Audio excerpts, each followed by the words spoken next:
Shabbat Shalom, L'chaim, L'chaim. This week's Torah portion is Toldos. It opens up with Yitzchak marrying Rivka and struggling to conceive children.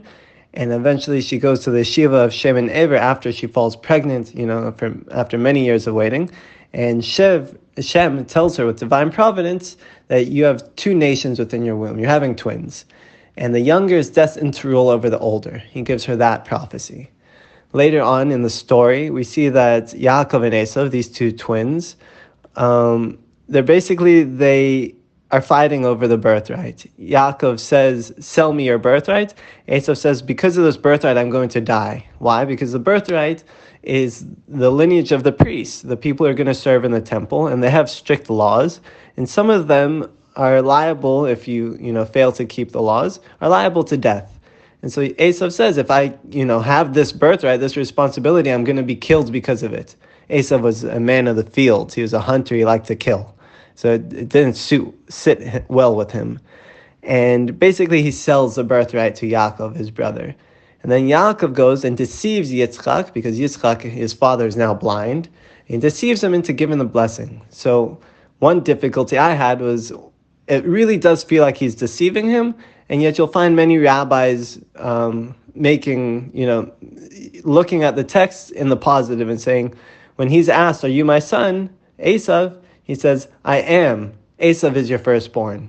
I am your son, and Esau is your firstborn." I just found it weird, so I couldn't grapple with that for too long. What I wanted to focus on was a shir that I had listened to where this woman complains to a rabbi, saying that, she's a Baal Tshuva, and she's finding life very difficult to keep all the laws of Torah, to raise her children a certain way. And it's very difficult. And then she looks at her sisters who are not religious at all, and they're going out to clubs, they're succeeding in their, work and their life, and she's jealous. And the rabbi cites this week's Torah portion.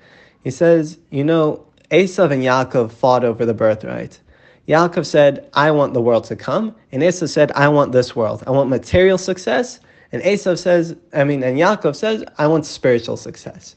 And so they agree, and that's the deal. And Yaakov eventually gets the blessing from his father Yitzchak. He thinks it's Esau, so he gives him a lot of blessing for this world. And this rabbi said something I found brilliant, which was this battle, this dilemma, this hate that Esau had for Yaakov manifests throughout time. It's an inherent part it's a core truth of the world. How do we see it? Many, many, many of the nations of the world don't like the Jews. We saw recently with Kanye, or Ye, whatever he wants to be called, his issue. And then this week in Jerusalem, there's a terrible, terrible terror attack. And we see that these things, in other places are praised, and the Jews are suffering.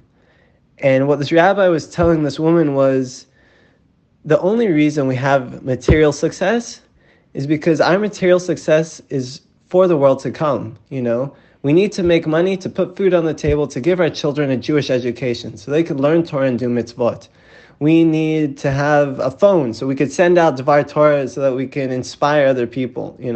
We need to, whatever it is, have a printer so we could print newsletters. And all these things, these material successes we receive, are for the meaning behind them, the meaning of Torah, of Hashem's will. And you don't see this so much with other nations of the world. They have different meaning, but it's not for the world to come, it's for now, for these moments. So he answered this lady with this: what is your meaning in life? And this is where you'll be blessed. You must look at what you have now, and you'll realize that what you have is the blessings that Yaakov received from Yitzchak. It's the blessings that all our nations have received, all our people have received for time and again.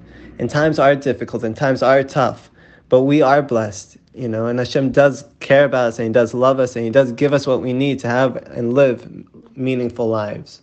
So I'm not really sure if there's like a lesson, it is a lesson to remember that always, but it's more so just to understand that we must hold on to our truth, that we must recognize that Hashem is blessing us, and whatever we want, He'll give us, but we should know how to use it. We should know what we're using these things for. So as Rat Hashem, we shall all merit to have much, much material and most of all spiritual success, and to continue to grow and be better every day. Shabbat Shalom.